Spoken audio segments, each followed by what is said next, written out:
এজন্য একটা উপন্যাসের ছোট্ট গল্প বলি।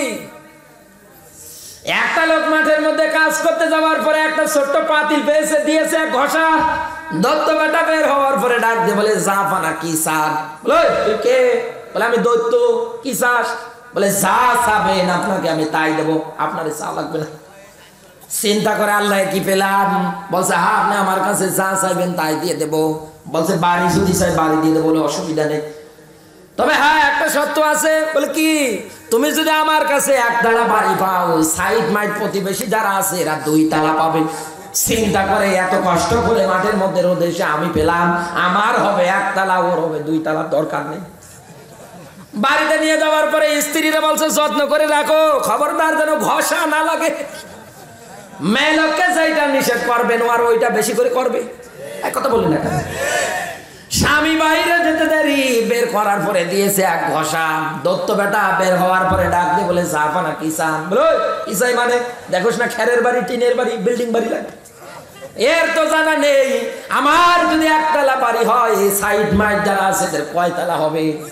আরো জোরে। এর হয়ে গেছে 1 তালা বাড়ি। প্রতিবেশী যারা আছে সবার 2 তালা। স্বামী বেচারা মাঠ থেকে আসার পরে বাড়ি খুঁজে পায় না, শুধু বিল্ডিং আর বিল্ডিং। চিন্তা করে নিষেধ করলাম, তাও করলো। হাত ধরে টেনে গরম দিয়ে ডাক দে বলে স্ত্রী, নিষেধ করলাম শুনলি না, দেখ কি হয়েছে। হাত ধরে টেনে বের করে নিয়ে এসে ডাক দে বলে স্ত্রী, আই দেখ তুই চেয়েছিস মাত্র 1 তালা বাড়ি, সাইড মাইড যারা আছে এদের 2 তালা করে হয়েছে। এবার কোনো দেখা দেখি নেই।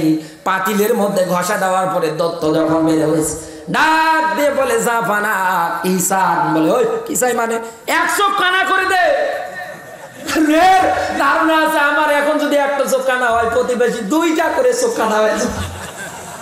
আমাদের মাঝে আছে এইরকম হিংসা আমরা নিয়েছি আলেমদের মধ্যে। কথা বলেন না কেন? আপনি একজন আলেমকে দেখে আপনি কোনোদিন তার জনপ্রিয় কমাতে পারবেন?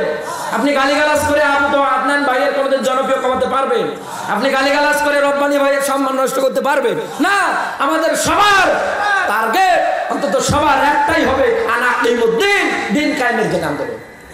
আমরা একটাই টার্গেট।